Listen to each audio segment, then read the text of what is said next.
ask people to mute theirs.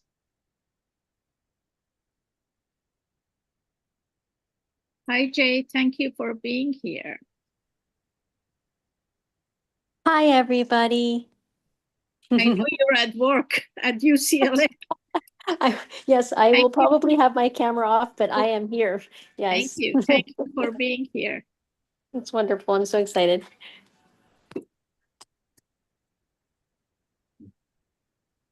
Good afternoon, everyone. Thank you for taking time and being here today with us. My name is Neda Palar, and I am honored to serve as your host on behalf of Women's Intercultural Network for this important occasion, Women's Equality Day. Today, we gather to commemorate the passage of the 19th Amendment, a milestone in the struggle for equality. But as we celebrate this historic achievement, we must also reflect on a deeper question: justice. Justice for women goes beyond legal rights. It means equality, dignity, and ability to live free from discrimination and violence. While the right to vote was a critical step toward equality, the reality is that gaps persist globally and here in the United States. Women continue to face barriers in economic opportunity, representation, healthcare, and safety. In fact, full gender justice remains an unfinished journey. A little about me. I'm a board member of ICWIN and passionate about advancing gender justice and ensuring that progress is not only measured by laws, but by lived experiences. That is why today matters so much. Women's Equality Day is not only a celebration of what was achieved, but a call to close the gaps that remain, to create systems where rights translate into real justice for every woman. Thank you for being here and for standing for justice. Without further delay, it is my honor to introduce Charlie Toledo, a former board member and remarkable leader and healer whose work has touched not only Native American communities, but all of us. Charlie Toledo is of Towa descent, native to New Mexico. She has been the executive director of the Soskol Intertribal Council, a community-based organization since 1992, located in Napa, California. She has extensively experience as a public speaker, presenter, and community organizer in regional, statewide, nation, and international forums. Since 1982, she has worked in alternative healthcare fields, as well as a background in meditation for individuals, families, and organizations. She has been an organic gender since gardener since 1978. She has a lifelong commitment to social justice and international work on human rights and environmental social justice issues. She served as chairperson for WIN, Women Intercultural Network, with consultative status to the United Nations. Board member from 1996 to 2023, treasurer from 2020 to 2023, and twice chair, 2002 to 2007, and another time 2014 to 2019. Please welcome Charlie. Charlie, the stage is yours. There, my introduction is longer than my presentation. So I'm Charlie Toledo, Director of Susquehanna Intertribal Council. I'm a Towa descendant native to New Mexico, but I live in California. So I'm living, and I have been living on the ancestral territories of the Onisati, the Coast Miwok, the Pomo, and the Patwin people. All of what we call the United States is inhabited land or stolen land. So on behalf of those first people who lived here, subsistent, sustainable, peaceful lives for over 10,000 years before the European invasions, we want to give gratitude for another day on this beautiful earth. Each person here is the apex. We are the apex, the highest point of expression of our ancestors.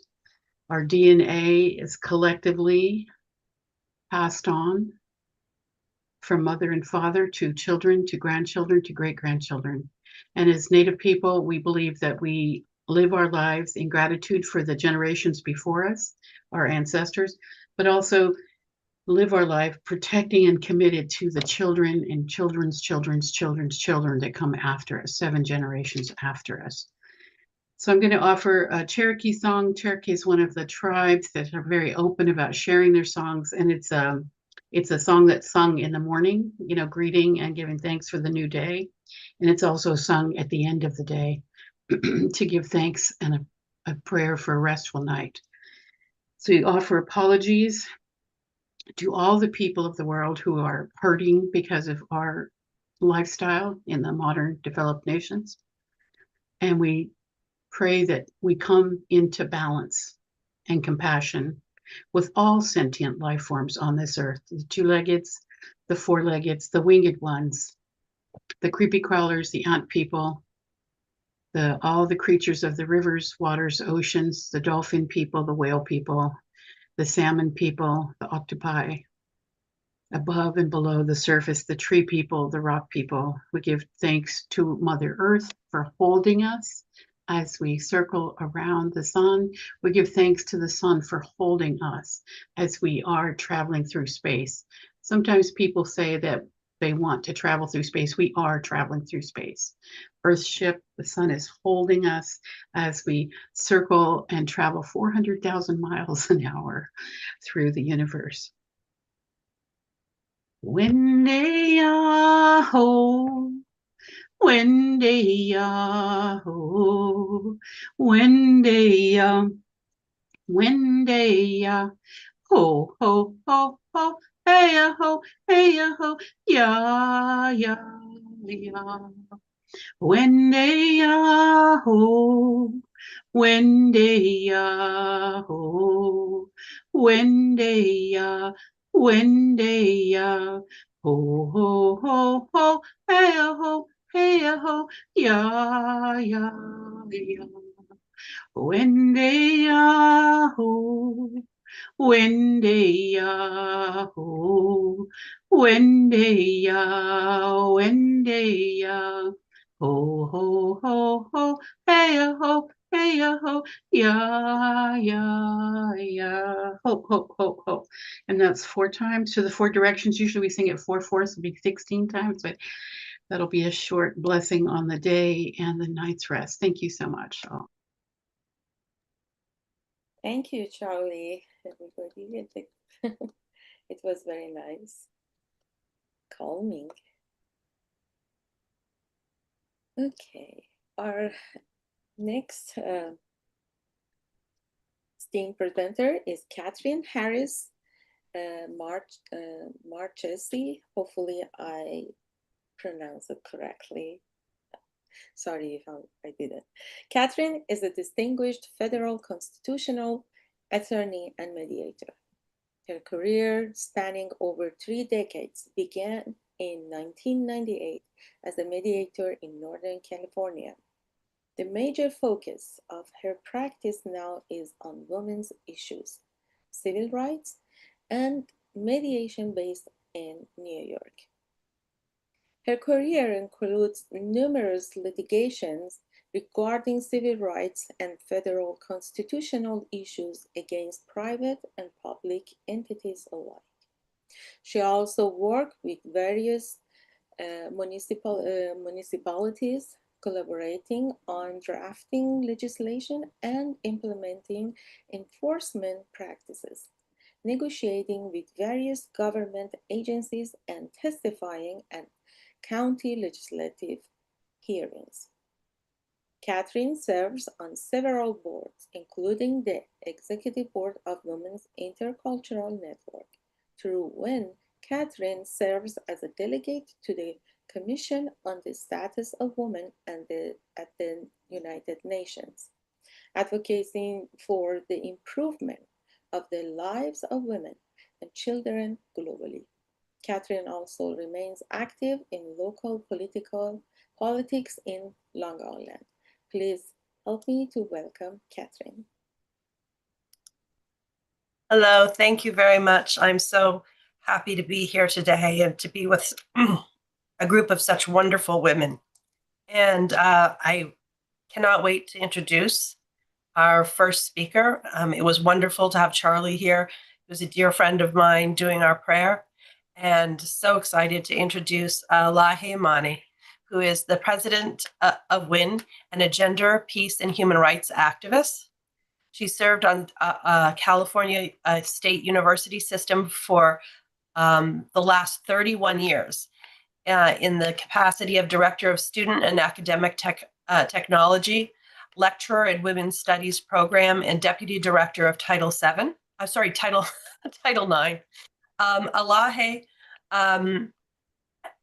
has followed the Women's Global Movement since 1985, the third UN Women's Conference in Nairobi, Kenya.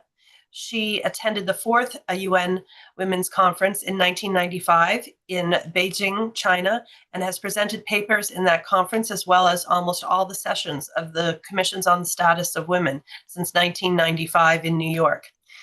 She also presented the UN Human Rights Council 20th session briefing on stoning women to death in Iran and Afghanistan in 2003. As a Women's Intercultural Network board member, she went to Afghanistan, and as a trained mediator through Pepperdine University, she contributed to bringing the women's NGOs in Kabul to the same table for conflict management, coalition building, and collaboration. Lahe has been working with Mediators Beyond Borders and served as a faculty of International Training Institute and cross-cultural and gender specialist of MBB. She had the honor of being the chair of the inaugural Training Institute of MBB, Women in Mediation, for women leaders in the Middle East and Turkey. Currently, in addition to being president of WIN, Lahe was elected to the board of directors of the National Association of Community Mediators in 2022 and re-elected in 2025. She's also the women editor of the monthly social and legal journal for Kat Sol, published by the human rights activists in Iran. She is a well-published writer, both in English and Persian, on issues related to peace, justice, women, and human rights. Her articles are published by Women News Network, Open Democracy, Truth Out, Safe World for Women, New Politics, and LA Progressive, and many Iranian women human rights publications, including but not limited to Kat Sol, and other Iranian feminist women and human rights publications. She's also won many awards, which are far too many for me to mention right here.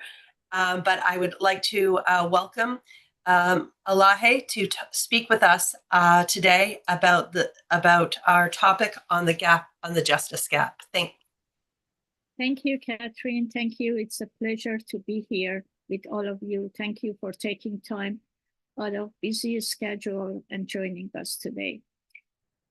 Today, it's a WIN signature event celebrating Women's Equality Day. We gather here not just to commemorate a historical victory, but to confront an urgent reality. the promise of equality remains unfulfilled. The right to vote was milestone, not the destination. Across the globe, and even here in the United States, hard-won gains for women and gender-diverse people are under attack. Reproductive freedom are being stripped away, pay gaps persist, violence against women continues, and political representation lags far behind true parity. Gender justice is not a gift to be given or a box to be checked. It's a fundamental human right. Yet at this very moment, we are witnessing a rollback of protection that generations be fought to secure. Today's celebration of Women's Equality Day is a call to vigilance and to action. Equality cannot stand still. It either advances or it erodes.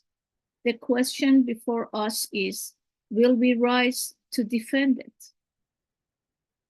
Sherry Cremery, scholar on women study and gender communications, simply claim feminism is the radical notion that women are human beings. Justice is not a passive state. It's an active process of dismantling inequality. It is fundamentally about achieving equality, protection, and access to rights, resources, and action strategies free from discrimination and violence, and grounded in human dignity. Today, we explore gender justice, how it intersects with other forms of justice, and where the major gaps remain globally and here in the United States. So what do we really mean by justice? Justice is intersectional and operates in multiple dimensions. Social justice ensures equitable access to rights and resources. Gender justice focuses on dismantling systematic inequalities based on gender. Environmental justice demands fair treatment for communities impacted by environmental harm. Economic justice seeks to fair distribution of wealth and opportunities. And transformative justice challenges punitive systems, emphasizing healing and accountability instead. Gender justice intersects with all these forms because gender shapes how we experience society, the economy, and the environment. But here is a critical distinction. Gender rights and gender justice are not the same. Gender rights provides legal equality, protection from discrimination, the right to vote, and bodily autonomy. Gender justice goes deeper. It aims to dismantle structural barriers and correct historical inequalities. As bell hooks remind us, quote, feminism is for everybody, but only if it moves beyond rights on paper to justice in practice. So what are the core principles of gender justice? Globally, gender justice means equal and effective access to justice, not only in courts, but across every aspect of life: health, work, family, and public participation. This includes protection from discrimination and gender-based violence, as articulated in CEDAW, the Convention on Elimination of All Forms of Discrimination Against Women, the International Bill of Rights for Women. It requires effective remedies in health, prosperity, employment, and politics. and it calls for systems that recognize real barriers like economic dependency, social stigma, and deeply embedded patriarchal norms. As Ruth Bader Ginsburg, rest in power and peace, said, quote, real change, enduring change happens one step at a time, unquote. Yet globally and nationally, those steps remain uneven. Globally, despite decades of advocacy, the gaps are staggering. Over 2.4 billion women still lack equal economic rights. In many countries, family laws perpetuate male guardianships and unequal inheritance, or in the case of Afghanistan, not even the rights to education. 1 in 3 women experience physical or sexual violence, while femicide, conflict-related sexual violence persists. Economically, women earn 20% less than men globally and carry 3 times more unpaid care work. Politically, women hold only 26% of parliamentary seats worldwide. Intersectional disparities deepen these gaps. Women from marginalized racial, ethnic, LGBTQ, and migrant women groups face compounded oppression. And the digital divides add a modern layer. Women are less likely to access the internet and more likely to experience online harassment. As Audre Lorde reminds us, quote, there is nothing as a single issue struggle because we do not live single issue lives. Gender inequality never exists in isolation. It is intersectional and entangled with race, class, sexuality, and disability. So what is gender justice and gaps in US? The United States, despite its strong legal framework, faces persistent gaps. Women earn 82 cents on the dollar compared to men, with Black women, Latino women, and Native American women facing even wider gaps. There is no guaranteed paid family leave, and childcare remains unaffordable for many families. Reproductive rights have become deeply fragmented.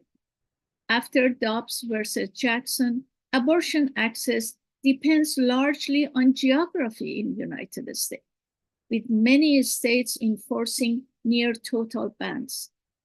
The maternal mortality crisis, especially among Black women, reveals systematic racism in healthcare. Violence against women continues. 1 in 4 women experience severe intimate partner violence, and firearms are involved in over half of the intimate partner homicides. Women hold only 28% of the seats in Congress, and women of color are even less represented. Meanwhile, low-income women often face legal proceedings with counsels, widening what scholars call the justice gap. Kimberly Crenshaw explained this reality well.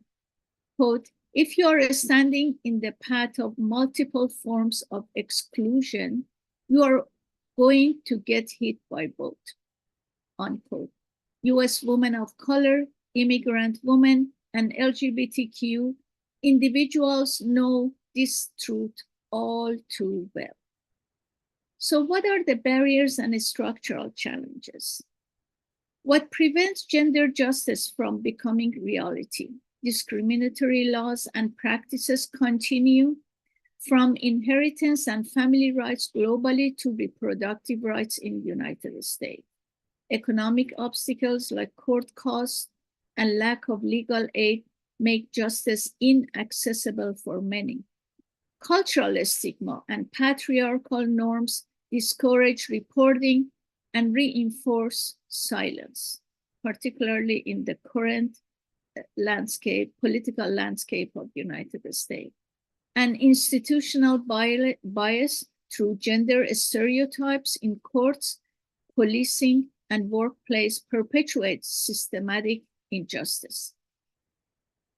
As Audre Lorde famously said, quote, "The master's tool will never dismantle the master's house," unquote. We cannot rely solely on patriarchal legal system to deliver gender justice. Transformative approaches rooted in feminist principle and women's human rights are essential. So, to conclude my remarks, we know that gender justice is not only about laws, it's about outcomes. It means that women, regardless of race, class, or identity, can access rights, resources, and action-oriented solutions, not just in principle. To paraphrase Simone de Beauvoir, quote, "Change your life today. Don't gamble on future. Act now without delay. Gender justice calls us to action, not tomorrow, but now." Thank you. Thank you so much, Elahe. I think you've really framed very well what we're here to talk about today, and it is so important and a great segue to our next speaker, who is the Honorable Jill Fellows. Jill is a representative of the International Alliance of Women to the United Nations in New York City, co-founder of Human Rights Special Interest Group, contributor to the Cities for CEDAW History and Futures Project, and member of U.S. Women's Caucus. Jill was a civil rights attorney and a judge pro tempore in Philadelphia, Pennsylvania. Her focus areas were medical malpractice and vaccination litigation. She earned a Master's of Science degree in community health nursing prior to practicing law and cared for women and girls seeking reproductive care. She is the recipient of the second Outstanding Advocacy Award from the American Association of Nurse Attorneys for her client advocacy before the Supreme Court of the Commonwealth of Pennsylvania. Jill completed a health policy fellowship with the National Center for Health Research and testified before the United States Food and Drug Administration Advisory Committee on medical devices during its deliberation on silicone gel breast implants and wrinkle fillers. Jill is currently a United Nations representative for the International Alliance of Women to the United Nations in New York City. She served on its task force for UNCSW 69 and wrote the organization's intervention on localization CEDAW for the United Nations Working Group on Discrimination Against Women and Girls. Jill is a former U.S. observer to the League of Women Voters for the United States. During her term as co-chair of Action and Advocacy for the League of Women Voters of Fairfax area, Virginia, she convened the Fairfax Working Group for CEDAW and secured a Fairfax County CEDAW resolution. Her CEDAW advocacy is documented, and if anyone would like to look that up, that's at hrsig.org, the website for the Human Rights Special Interest Group, an organization she co-founded 5 years ago. It includes a video series titled The CEDAW Trilogy, a misconception strategy sheet for CEDAW advocacy training, and a podcast script on the Second World Conference on Women in Copenhagen, Denmark. Jill, I'll turn it over to you. Thank you very much. Hello, everyone, and thank you so much for the opportunity to meet with you here today and talk about closing the justice gap. It's a timely topic, and appropriate for the celebration of Women's Equality Day. International IDEA, which is a IGO, just released its latest report on the global state of democracy over the past decade, this past July, at the High-Level Political Forum on Sustainable Development at the UN in New York, and said that women's access to justice has declined across all regions of the world, with the greatest decline occurring in the Americas. The backsliding on women's sexual and reproductive rights has compounded the decline, and the low numbers of women in decision-making has also contributed. In countries like Mexico, it's estimated that around 10 women and girls are killed every day by intimate partners or family members, and only 2% of those cases end in a criminal sentence. And I ask you, where is the justice in that? Closing the justice gap requires a broad conversation, and with your participation today, we'll talk about more than just the high cost of legal services and the lack of funds. We will explore your perspectives about ways to close the justice gap.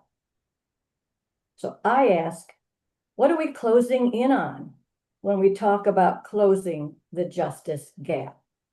What indeed is justice, and will we have it in the United States when the Equal Rights Amendment is published? Coming up with a definition of justice on which we can all agree is a challenge. I believe justice is a multifaceted concept, and fairness is one of the elements. As a public health nurse on the Onondaga Nation territory on the south side of Syracuse, New York, I struggled to provide basic healthcare services to elderly women who lived in homes without indoor plumbing and public transportation to access social services. My other clients, patients, we called them patients then, we call them clients now. My other clients were teenage girls who dropped out of high school when they became pregnant. Not only did they lack information on birth control, which had just been legalized, but they were unable to return to school due to lack of childcare services. Another element of justice is our system of laws and ethics. After 5 years of nursing, I entered law school on my first day. And right out of the movie, some of you may remember, called The Paper Chase, I had a contracts professor who told the class that we needed to go to church if we wanted justice. As he told it, the legal system would not secure it. Nonetheless, I stuck it out, and law school opened my eyes to inequalities in access to justice, most assuredly by marginalized women, people who were poor, and people facing commitment to mental health facilities. Accountability is another element of justice. After decades of working as a trial attorney, mostly in medical malpractice and vaccine litigation, I came to appreciate that my clients wanted their doctor to demonstrate accountability for their negligence. My clients would have settled for an apology from their doctor, some simple and heartfelt acknowledgement of the harm they had caused. I think there's an emotional element to justice and closing the justice gap. Common definitions of justice fail to acknowledge our legal system's inability to make people feel whole after they have been aggrieved. When women see perpetrators go to jail, they still feel a loss of dignity and still suffer from ongoing emotional and physical scars. When women receive back pay for gender discriminatory pay schemes, they still feel a loss of respect. When these elements are pulled together, we come up with a working definition for justice that I think looks something like this. Justice is a multifaceted concept that seeks to balance the well-being of all individuals within society. It encompasses fairness, equality, equal access to rights and opportunities, accountability, and the upholding of what is right and impartial according to law and ethics. It exists where all individuals participate fully in society. With this or your own definition of justice in mind, we can visualize our goal and strategize on how to close the justice gap. Many organizations and schools print wish lists, my term, on how to close the justice gap. Some lists wish that we would improve legal aid services and simplify legal processes. To paraphrase a line from the Mission Impossible movies, our assignment, if we choose to accept it, is to turn wishes and insights into actions. We are probably all aware of the phrase, justice delayed is justice denied. So here are some inspirational quotes to get us charged up and going. And if you know who said these, say so in the comments and we'll all get together and talk about them at lunch next time we're all in New York for the next CSW 70. Justice will not be served until those who are unaffected are as outraged as those who are. Because equal rights, fair play, justice are all like air, we all have it, or none of us has it. Injustice anywhere is a threat to justice everywhere. And justice is what love looks like in public. Here's what I really enjoy. Getting ready for this, I came across The Onion. All of those who have read The Onion, you know it's a parody. It's a news media, it's a newspaper, so to speak, an online paper. I think parody is a great way to raise awareness of the countervailing winds to our plans to close the justice gap. So here's what was said in a recent article in America's finest news source, otherwise known as The Onion. Here we go, quote, U.S. Attorney General Pam Bondi at a recent press conference said, anyone who says that justice is our department's strength, or that we should promote dangerous ideals that imply Americans will be treated with dignity or compassion in the eyes of the law, are sadly mistaken. I think if we focus more on facts than politics, we can drill down and identify the barriers to justice and strategize ways to close the justice gap. Elahi spoke eloquently about many of these, so I won't go into the detail too much, but start with the backsliding on key tenets of democracy, with the decreasing number of women in decision-making. The undeniable fact that there are attacks on women's fundamental rights, including the attack on freedom of discussion, which has decreased across the globe and has been driven by a combination of rising authoritarianism, online and offline gender-based harassment, and increased censorship of feminist voices where their rights are being framed as politically threatening or culturally subversive. There is the burgeoning occurrence of gender-based violence, which can be viewed as a backlash against women's growing presence in political life. In more than half of the elections during the 2024 worldwide supercycle, violence against women was a significant challenge. Another barrier to justice is the shrinking of civic space. In Hungary and Poland, explicit measures were taken by those governments in the past decade to defund or discredit women's rights organizations, especially those advocating for women's reproductive rights and gender equality. And of course, we have the antiquated and discriminatory social norms that continue to bar women from closing the justice gap. A recent survey just found that nearly half the world's population believes that men make better political leaders than women. Let's segue to strategizing on how to close the justice gap. I ask, will you consider the probability that the justice system needs a course correction? Can we consider that most people deal with issues that have severe impact on their lives and opportunities without ever recognizing their problems as legal, without ever retaining a lawyer, or without ever engaging with the formal justice system? I think it's a bad thing, but most of the world's poorest women rely on informal, customary, and religious dispute mechanisms. Those systems tend to resolve disputes more expeditiously, but with less reliance on gender equality principles. One course correction is recommended by the American Bar Foundation. It is a people-centered way to access justice. It focuses on people's experiences with their justice issues and asks people if they can access civil justice, afford civil justice, move without unreasonable delay through the justice system.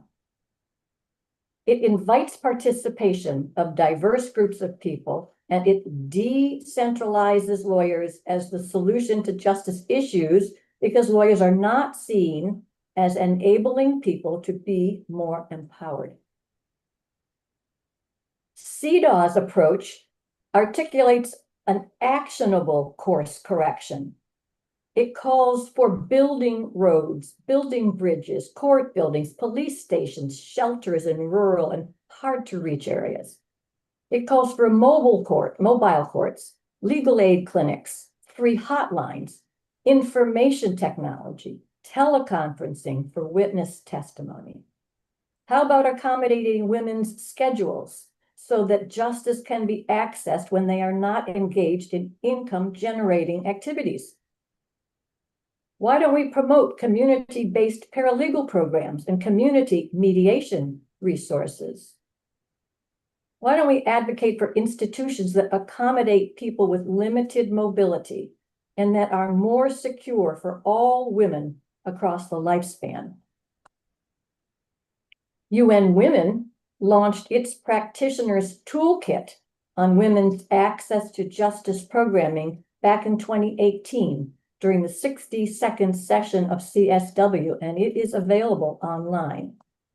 So those are just a few resources on ways to course correct and close the justice gap. But let's talk about how you and I, normal, everyday, and yet exceptional women, close the justice gap. I have a couple of suggestions for getting our feet wet. Continue to show up and share our experiences with the justice system. Keep track of everyone's experiences and then disaggregate them by gender, race, religion, etc. Share your findings with community leaders. Write your own community history and share your knowledge that way with younger generations. Join others and demonstrate opposition to injustices, much like the young women in South Korea who recently staged street demonstrations to protest martial law declared by President Yoon, and in so doing led to his impeachment, the reestablishment of a democratic government, and renewed efforts to press for justice. Start or continue to pursue a local CEDAW campaign and seek resolution of access to justice issues experienced by women in your community. This one I love. This is my favorite topic. Claim your rights and bring lawsuits in courts. Lilly Ledbetter did it. Most of you know who Lilly Ledbetter was. She became the poster woman for equal pay. Remember, after working for Goodyear Tire Company in Alabama for nearly 2 decades and rising to the role of supervisor, She inadvertently learned that her male colleagues earned a grossly higher pay and that Goodyear intentionally withheld this information from her. After early losses in the trial court, her case was decided by the U.S. Supreme Court. She lost again. But the obvious injustice in that judicial outcome led Congress to swiftly pass a law that allows women a reasonable amount of time to file claims of unlawful pay discrimination when they find out that men doing equal work are paid more. An anonymous high school senior did it and opened the doors of the Virginia Military Institute to women, hurdling its long entrenched biases against women. This is a case I find factually interesting and legally important. It sets the stage for discussions about the value of publishing the Equal Rights Amendment. But this is probably a good place to stop. We'll get into the Q&A. So permit me to leave you with inspirational words from former U.S. Supreme Court Justice Ruth Bader Ginsburg, who said, "Fight for the things you care about, but do it in a way that will lead others to join you." Thank you so very much. And I turn the program back over to our moderator.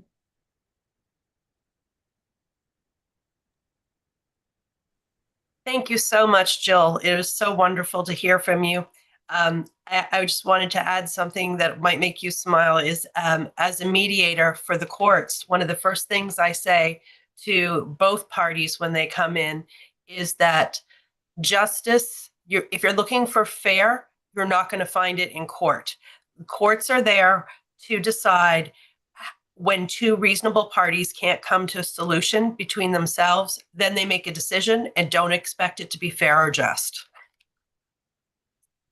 So I'm there with you with reform. Do we have any questions at all from the audience? If you'd like to put them, if you'd like to raise your, if you can raise your hand. For either of our panelists or something or comment you'd like to make, we'd love to hear from everyone here. We've got such a wonderful group of people here.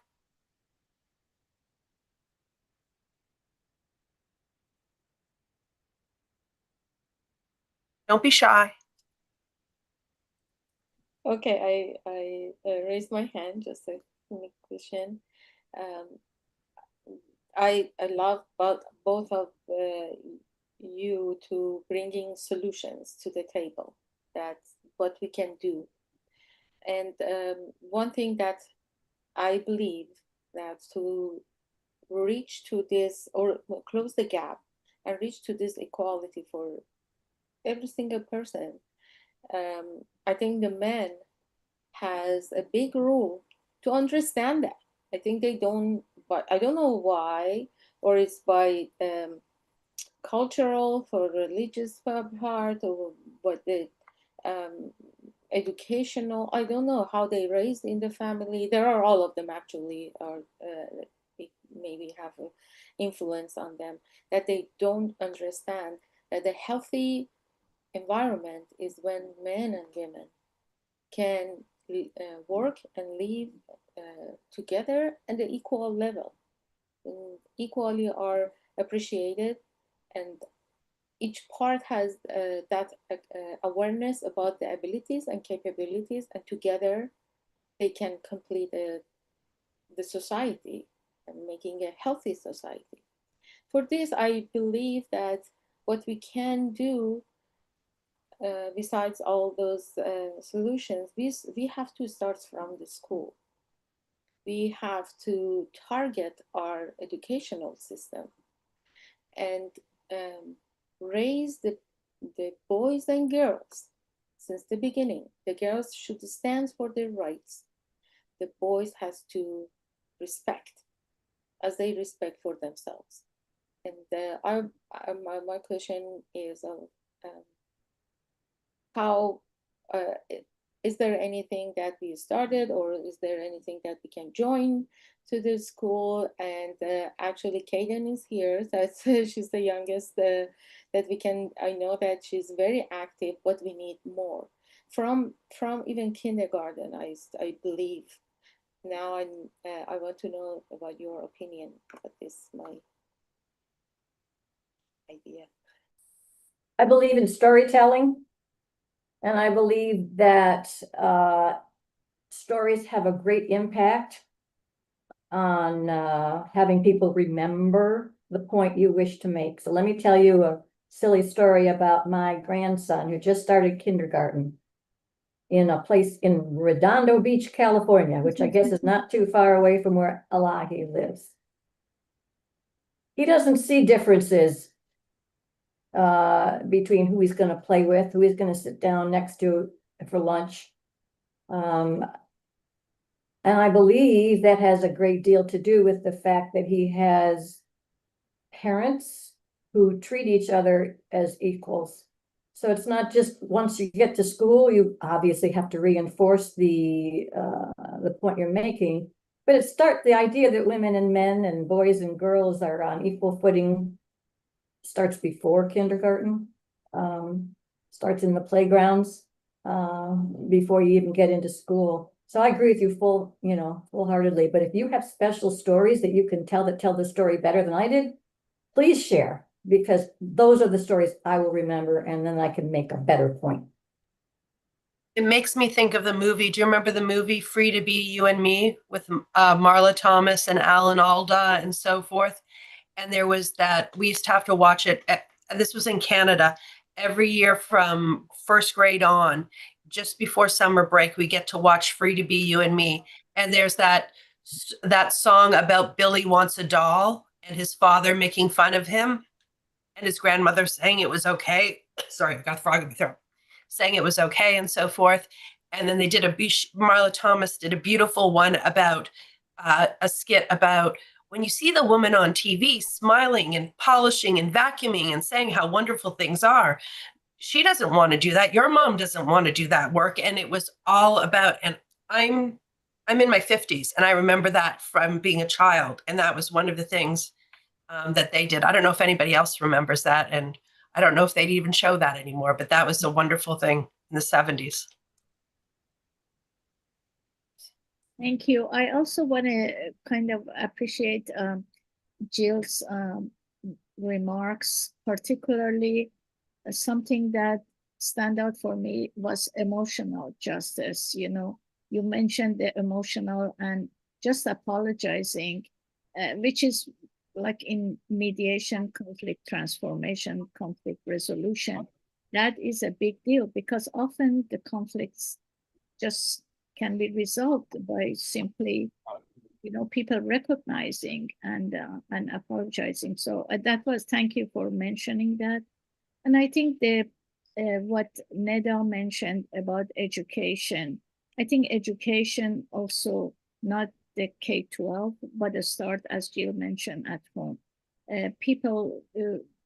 Our children don't listen to us. They see us how we behave, and they embrace that. And so that is something that it can start by educating both men and women. And I remember UN Commission on the Status of Women had a campaign years ago that ICWIN participated, and that was He for She. He for She was a campaign globally organized by UN.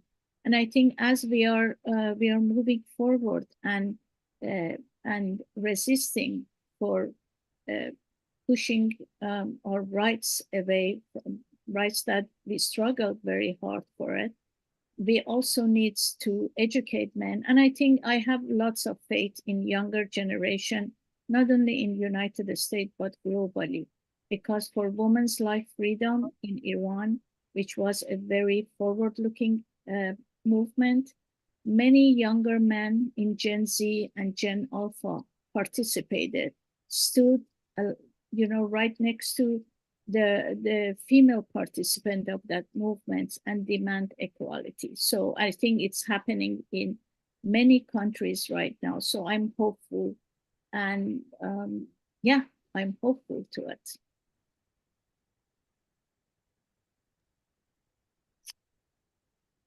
Is there anybody else who would like to join the conversation?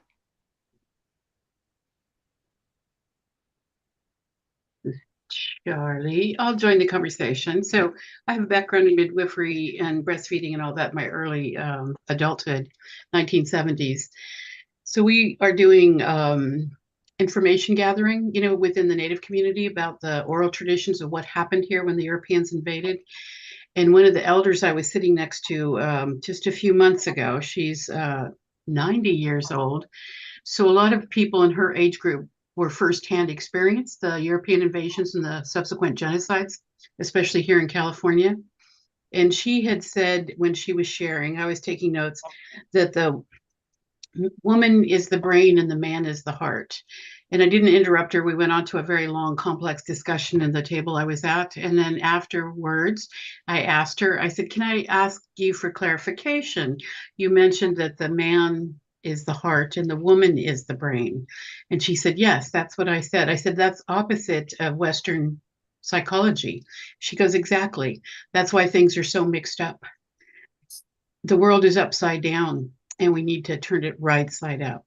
And that reminded me, this was probably about a year and a half ago, the studies that La Leche League did at birth, that men, and I saw that, I was assisted at over 100 births, including have my own children at home. At the time when in California, it was 3 felony offenses to be doing that. It was against the law to have your child at home and to assist other families to have their babies at home. And I saw that La Leche League did a study and they said that women had less eye contact with the boy child. They breastfed them for shorter periods of time. They weaned them earlier. I saw at the birth that I was at that the boy child, that everybody spoke in gruffer voices, louder voices. This one father grabbed this little newborn who was out of the womb barely 20 minutes, and he grabbed his little arm and he shook it and said, you're going to be a tough little guy. And I remember saying to him, could you give him a break? Could you let him rest for a minute and catch his breath? When I started sharing this story with men, my adult peers, after this one elder, Carmen, had said the woman is the brain and the man is in heart, and the Western world, the industrial nations have it upside down, I started sharing that with my male friends, and their reaction was to begin crying. And then when I would tell the story about being at birth and seeing that firsthand, that rough, louder, gruffer voice to the boy child at birth, they said, oh, it starts at birth. It starts at birth. And that's the reason that the American economy and industry is so violent, because of the abusive birth practices in this country, in the United States. That's what I learned in the peace movement in the 1960s. And I committed myself to creating and helping my own children, but other families to have, safe, quiet, respectful births. And I think it's still a problem because now that's reversed, just like what's rolled back. But then, the pendulum swings. And for some people, the world changed too fast and they freaked out. And so we've swung way back, but the world's changed. It's going to come back to a balanced place. And especially if we begin to say that the woman is the brain and the man is the heart. The man has to be allowed to express his emotions, to be treated gently, to be nursed and coddled and breastfed as long as the girl child. I mean, those are just really basic first life experiences. So that's my story. I see Kaden has her hand up, so I'm going to unmute you, Kaden, and can you share your thoughts with us, Yes. please? Hi, everybody. My name is Kaden. I'm actually a high school student, and so definitely the youngest person on this call today, but I'm just so honored to be here. And just thank you so much to all of you incredible women and speakers who were able to join us today. I think that my generation especially has so much to learn from you, and you are speaking from such a deep place of wisdom that's been kind of accrued by many years. And so I just wanted to talk about a little bit about how I love how Cities for CEDAW has just been working on a local level to be able to bring solutions to the table to bridge gender gaps. And I have recently gotten a position where I serve as a youth commissioner on the California status of Commission on Girls and Women. And so I basically recently worked on a proposal to help increase STEM education in public high schools. And so through my research, I've noticed that California is actually near the very, very bottom of the list of high schools offering at least one computer science class in their entire high schools. And so that's absolutely crazy to me because I live in California and I'm a young Asian American female myself, and I think that I speak as a testament to that because I myself have never taken a computer science course, which is crazy to me living in Irvine, California, but I think that comes to show that there needs to be a lot of work done into bridging these gender gaps in STEM education in girls and young women. And so the bill that I was researching was called AB 887, and it was actually the bill was almost passed by Assemblymember Berman, but since 2019, he has introduced this bill, among others, 6 times. But it has been approved by state legislature and it has gone through the assembly, but it has never truly been passed, and no legal ramifications have been done to make that pass. And so I just wanted to mention that as a bit of my experience as a young person. And so thank you so much. And I would love to keep hearing from you, incredibly amazing woman. Thank you. Thank you so much, Caden. It's so wonderful to hear from you and your perspective. Now, after Caden, is there anybody else who would like to say something? Yeah, I'm going to add my story as a scientist, and I'm a kind of a board member and created a club in San Diego. The name is BMT Advisory Alliance. The main goal is to bring more women scientists to the table and be able to hear them.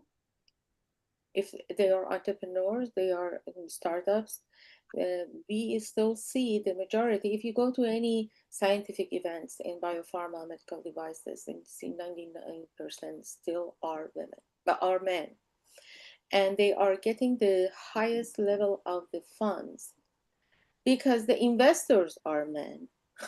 That's so they're related, and we have a very few investors, women, that are like to invest on the women startups and new entrepreneurs or young entrepreneurs.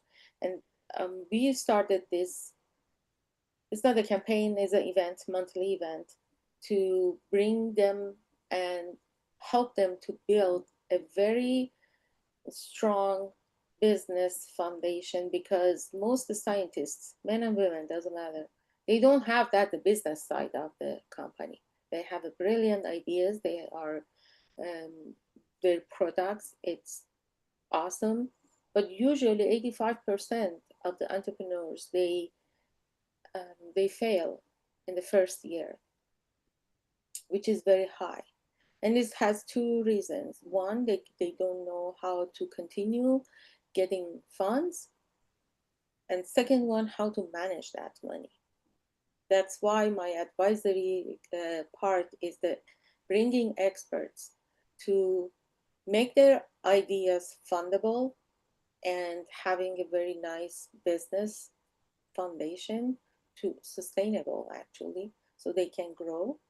But and we were last night we had a pitch fest, so it was very good to see that we had 6 kind of participants, 3 women, 3 men, and it was so kind of heartwarming that our effort is going somewhere and women are coming out more and more. This is, I think we have just to start, and as you said, others going to join us. We have just to start. Thank you for hearing me. Catherine, we have Susan Lee here, gave us the honor to be here. And I want to invite her to share her thoughts, because U.S. Women Caucus has embarked on a very important project on providing briefs on justice for women and the gaps, which is the theme of 2026 Commission on the Status of Women, which I quote, ensuring and strengthening access to justice for all women and girls, which involves promoting inclusive legal system, eliminating discriminatory practices, and addressing structural barriers to justice. Susan, I'm so glad and honored you're here. Elahi, thank you very much, and I'm very pleased that I could be here, and thank you for giving me a chance to say something. And thank you to both you and Jill for your interesting presentations on justice for women. Also to Charlie for her very moving blessing prayer that she gave at the beginning. So yes, the U.S. Women's Caucus is working on a series of briefs on the Commission on the Status of Women theme for next year that Elahi just read, Access to Justice. Jill and Elahi are composing one of our briefs on CEDAW, so that should be very interesting. Looking forward to that. And so we've been thinking a lot about justice and what justice is, and how we can, bring more justice for women in the United States as well as other parts of the world. And I think you've both mentioned something that is such a critical part, which is creating structures of justice. For instance, the Lilly Ledbetter bill is an example. Violence against women, the Violence Against Women Act is another example. The Women, Peace and Security Act of the United States. CEDAW itself is an example. These structures that try to create more justice for women, and it takes a lot of work to put those structures in place, and then they have to be defended. So, we can see now there's a dismantling of a lot of things. A lot of the talk about women scientists. The scientists at the CDC who were laid off recently, some of them were women, amazingly accomplished, highly respected women. So there is this backlash, that I guess Charlie mentioned a minute ago, very significant backlash that is disturbing. And the question I'd like to raise to you to see what you have to say to it is, not everyone agrees on what justice is, on what justice for women is. And we see a lot of division in our country among women. So if you look at the Trump movement, there are many female supporters of the Trump movement. There are many anti-abortion women, who object to women having access to abortion. So I think that we would not have so significant a reaction against women's rights if all women agreed on what women's rights are. And so part of the issue is this division among women as to what justice is. And I wonder, Elahi and Jill, if either of you could speak to that. And, how can we address it? What is there that, what might happen to strengthen female solidarity? Jill, you want to go first, or you want me or share? I'll go first. Susan, thanks for the question. I think it boils down to sharing personal stories about our interactions with the justice system. If we can go to Ohio or go to Nevada or go to Arizona or wherever and just talk to people and ask them, what have been your issues that are affecting you that you consider to be justice issues? Tell me your stories. We will find commonalities. And then we can, I think, move forward with a consolidated approach. But until we start talking with others and hearing their stories, we might be stuck in the mud. So I advocate for, what does kumbaya mean? Let's get together and start talking, telling our stories, sharing our perspectives and feelings. You have to share your feelings, and then we'll talk about strategy. Thank you, Jill.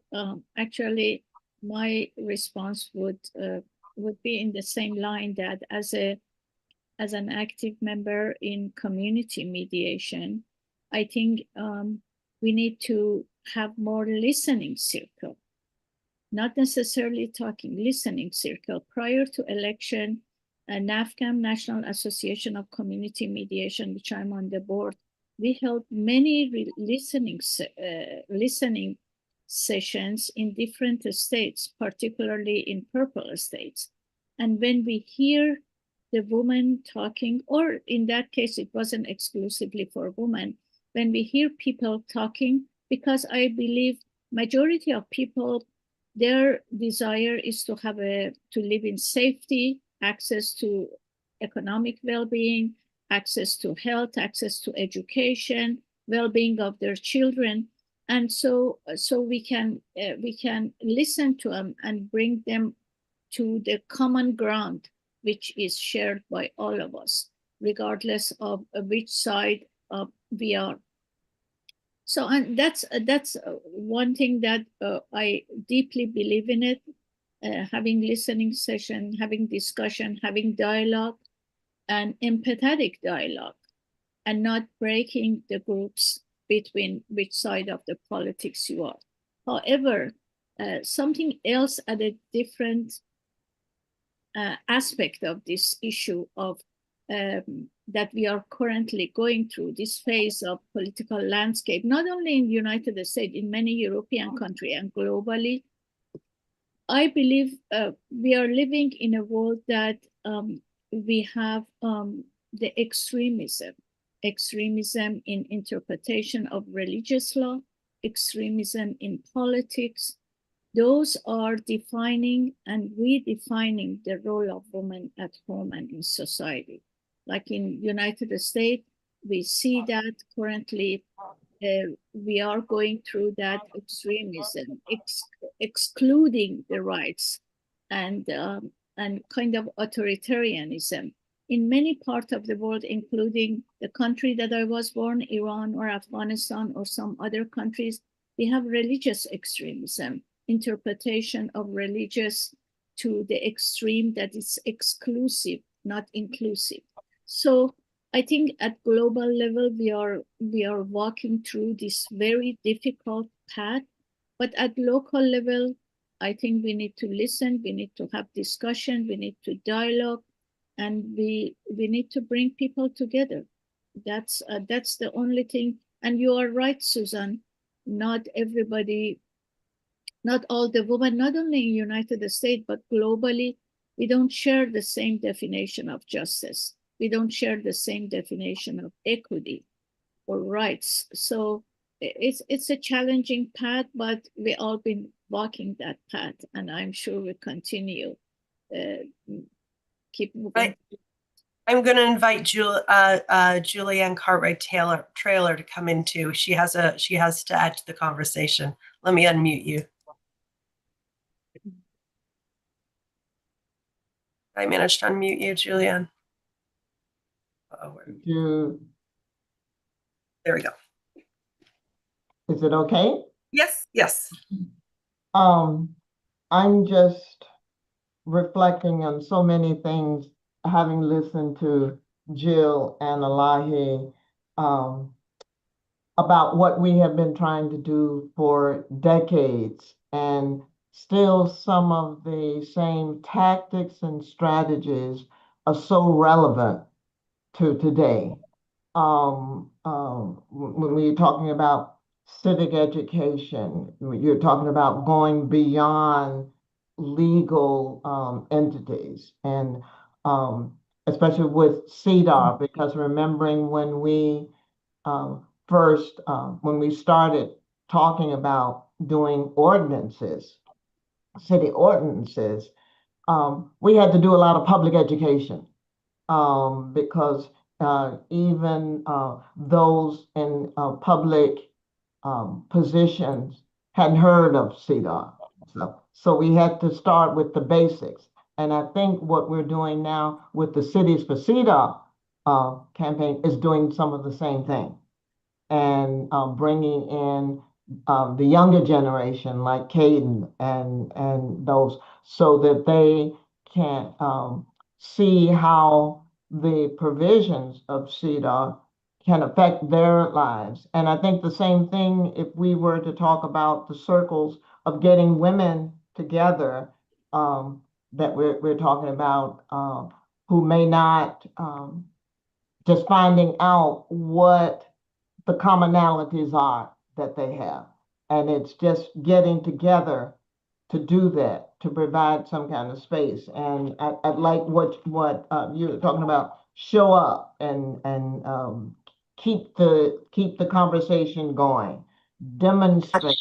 These are some of the same tactics that we have been using and that we can continue to use. So thank you for these two presentations. And I think if we can disseminate the recordings very much, people can listen to what you have said. They can't do everything that what you said. And this is what we always say, I say to the young people, just pick one thing, one or two things that you can do in your circle, in your daily lives. Don't be overwhelmed by this huge problem that we're having here in the US and globally about women and gender-based violence against women.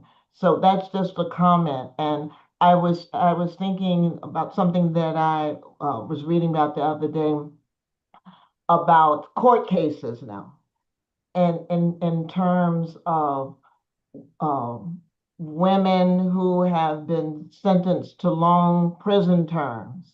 They're having their, and Catherine, you can talk more about this too. They're having their cases reopened or rediscussed, battered women syndrome or what have you, which that didn't exist. That whole concept didn't exist.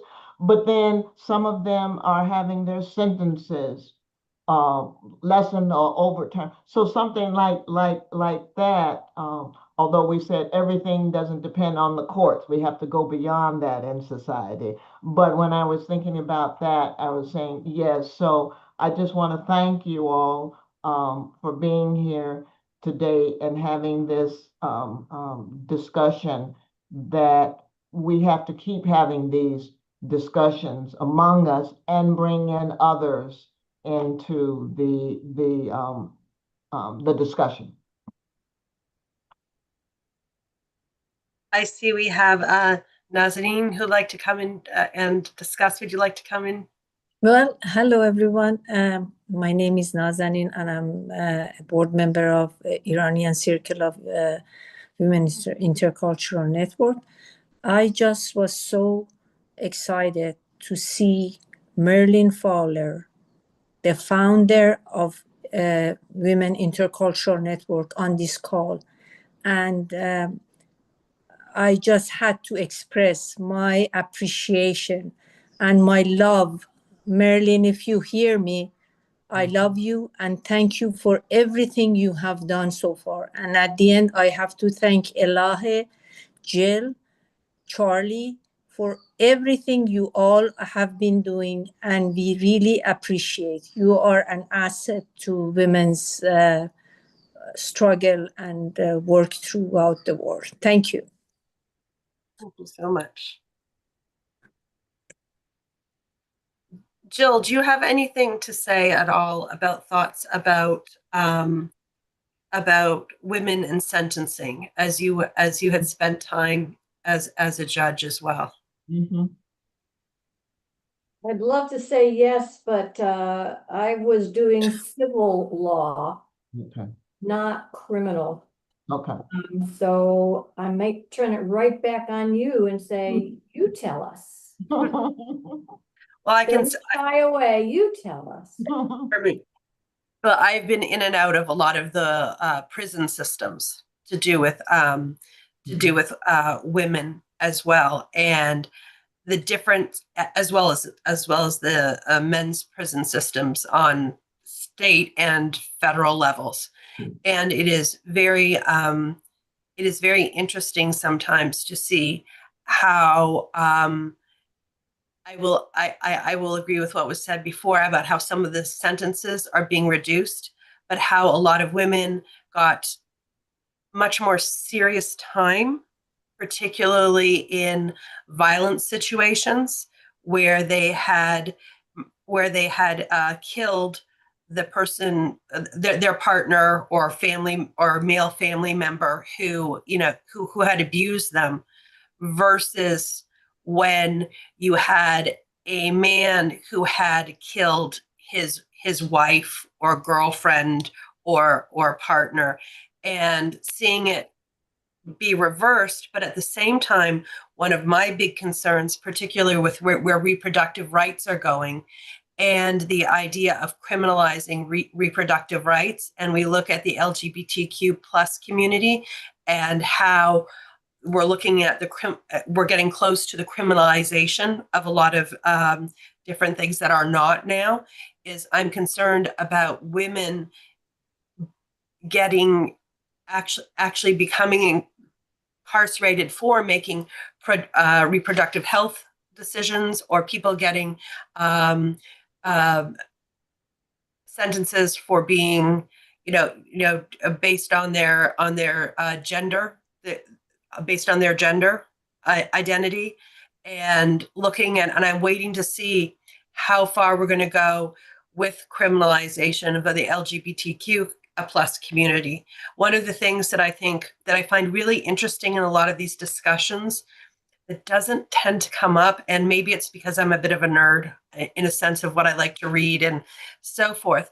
I think a lot of what we're seeing now is the product of, since I think it was before the 60s, with Douglas Coe, who was the National Prayer Breakfast. It's not most people think the National Prayer Breakfast is put on by the government.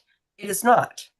And Douglas Coe, who died, I think, about 2020, maybe 18, he was someone, and they still have a what I would call was like a fraternity, where all of the male politicians are invited to come. And we've had everybody from Clinton and Carter to Trump go to this basically like a fraternity for men, and encourages them to keep women in their place to a certain extent. And so many international politics that he actually influenced with countries like Uganda, Russia, through England, and so on, and not recognizing or acknowledging what a big effect that has had on our culture. I think 20 years ago, I read the book, The Family, that introduced this by somebody who had been involved. And I was really surprised. And what it was about was putting women back in the kitchen and men back in control, to put it in a very simplified version. And to read that book and to follow up on some of the other people who've come out about this, and how actually internationally influential it's been. And the whole point 20 years ago when the book was out was to put authoritarianism in place. And that's what we saw in Hungary, where it's much stronger in a sense. Well, maybe not as now, but was one of the places where it really started to happen again. And the choice of putting specific people in power all over the world. And it sounds like a conspiracy theory, but it's not. It was very interesting, because it were mainstream political people that we have in Congress and so forth who were involved. And I find in these women's discussions, and these are also Supreme Court justices and the people who are responsible for making laws in our country and in other countries, to be able to be excused for actions that most regular people would think as being evil or contrary to a civil society. I don't know if either of you, Alahe or Jill, have any familiarity with that, or anybody else. Definitely, I follow that, because when we are, the rise of extremism, to me, which is defining, whether politically or religiously, it's defining and redefining the role of women at home and in society. And that's what exactly you just mentioned. and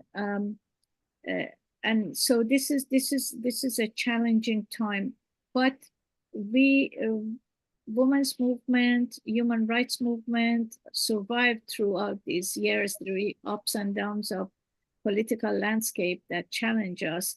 And I'm sure we keep moving forward. And as we get close to the timing of this event, as an activist, as an advocate, we all have a responsibility. And as Simone de Beauvoir, my last sentence in my remarks, rephrase, we need to act now.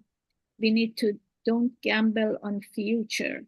We need to act now, and in whatever ways we can, we each can play different roles, but we need to act now, and just listen to each other, dialogue, hear us, and mobilize people on common ground so we can survive this political phase of authoritarianism and extremism. Susan's hand is up. Yes, I'd just like to Catherine, follow you're on what, muted. Sorry. Catherine- You hear me? Yeah. Can you hear me? Okay. I want to follow up on what Catherine is about the influence of religion. So I'm also a member of religion is a very powerful institution in society, and there are many acts of religion that are very conservative, and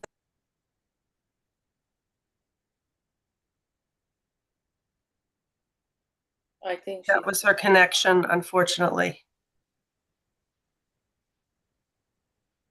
Yes, her voice was breaking up. Hopefully she Let's- can join, because her words on religion, it's very, very she's important. back. We all Hey, love Susan. to hear it. yes, sorry, I think I just lost my signal. We're having a storm here, but I just wanted to say that there are aspects of religion that are very, very conservative. And we've certainly seen that in Iran and Afghanistan, for instance, and also here in our country. Even denominations that had women clergy, like the Southern Baptists, have been pushing women back, back into the kitchen. But there are so many powerful women of religion that have stood up in their churches. And some of those there are some Black churches that have some powerful women clergy too. So it's, you do see, little pockets here and there where there are women standing up for women's religious rights and women's religious equality. And I think one thing we can do in this kind of crazy time is whatever corner we find ourselves in, we can stand up for women's rights. And that includes religious bodies. And standing up for women's rights to speak in church, to interpret the religious texts, to be considered equal, and to assume the positions of authority, which some churches allow, although others do not. I think those are very important parts of working for justice for women.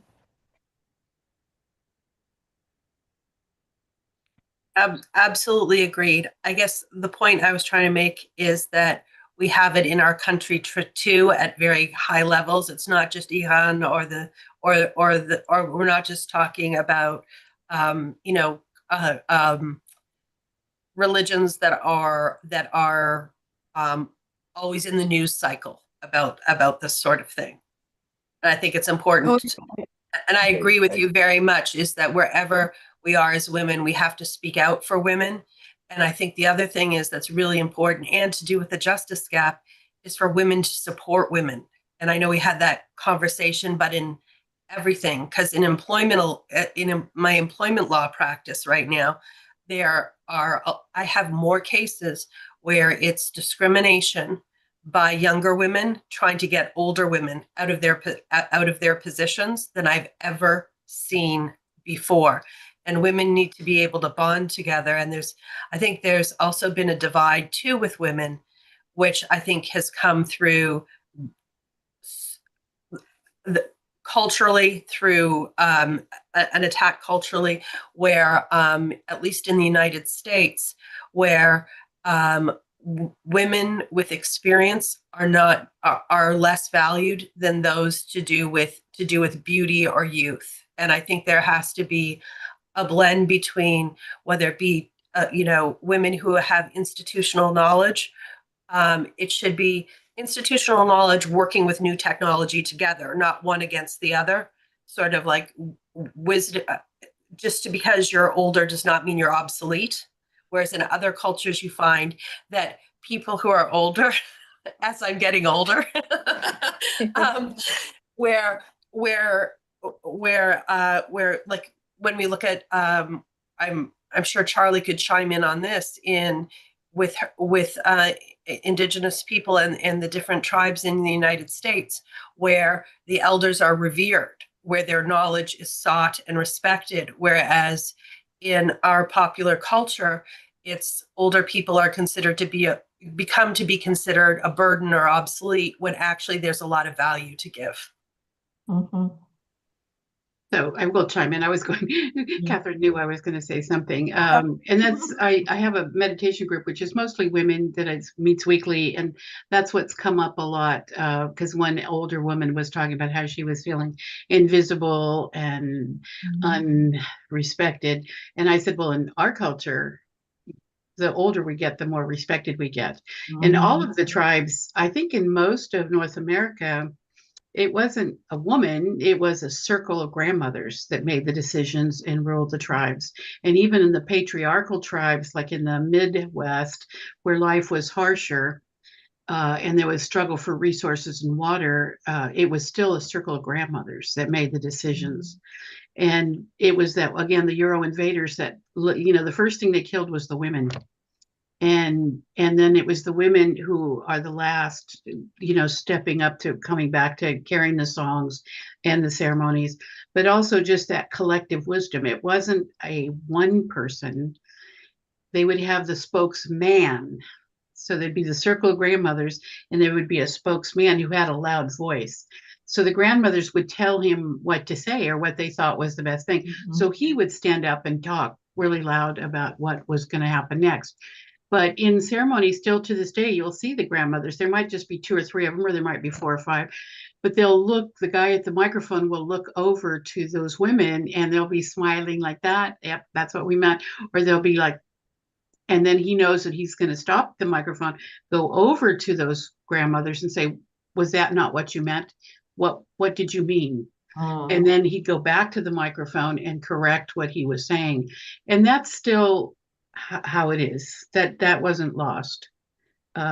It's been suppressed, and we're marginalized in a country of our own origin. We're the only true minority in the United States, but it's a circle of grandmothers.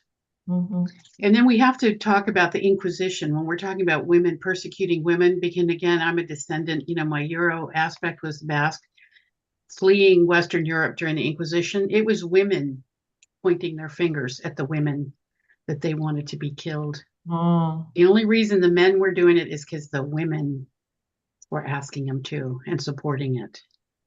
It was my midwife friend when we were doing midwifery and committing 3 felony offense every birth. We had people, our phones were tapped, we were followed back and forth to every birth we went to, and that went on for about 7 years in California.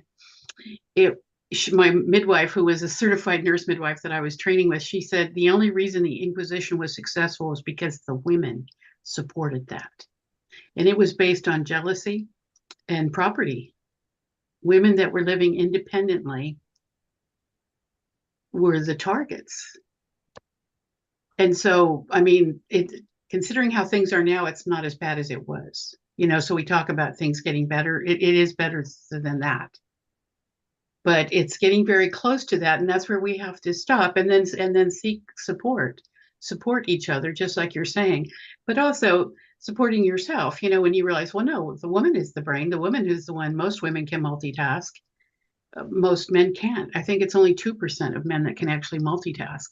and they need at least 6 or 7 women supporting them. They need the wife, the secretary, the mother, the sister, the bookkeeper. They have to have this circle of women, which really, if we were in balance, that would be the circle of grandmothers supporting that person, that spokesman who would be in the front, but being directed and nurtured and guided by the circle of grandmothers. Oh, I could sing another song, but Julianne has her hand up. Well, I'm just thinking about grandmothers in the lead in human rights movements these days. You look at Mexico, you look at Argentina, you look at Chile and stuff, and they are demonstrating for their disappeared children, and in the whole struggle to get their grandkids, to find those grandkids that were taken away from them and stuff. So they're in the forefront of demonstrations in many countries.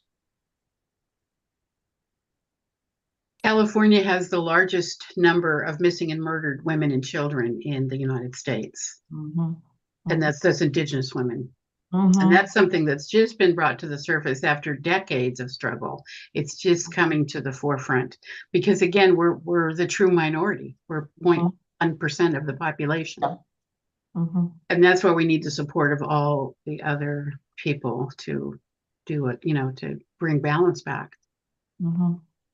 I know in Canada, about 8 to 10 years ago, they started a government, I guess, sort of ministry that's out of their justice, that is dealing directly with the Trail of Tears, to do with all the Indigenous women and children who've gone missing, and have a special task force that is actually investigating that, which is a marriage between a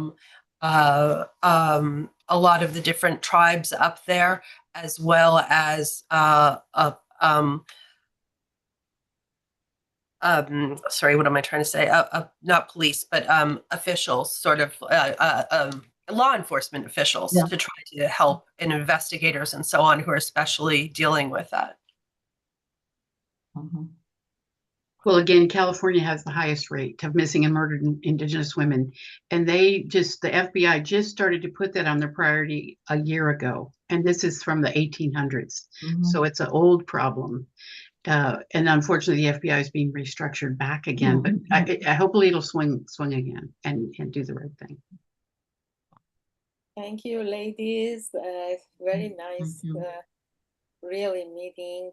I was honored to get to know you all one by one and hearing your stories and your wisdom. Right now is 5:42. We cannot get tired, actually, sitting here and hearing each one of you, but there are people that want to leave right now, and they are at work. If you would like to turn on your videos to take a group picture, that would be great. I can take that picture. Everyone, if just for the second. That's okay. That's perfect. Okay. And let's do it. Oops, then I'm gonna be I can take it. I can no, take I can take it like this. And I want to thank Lauren Fico. She is such a wonderful supporter.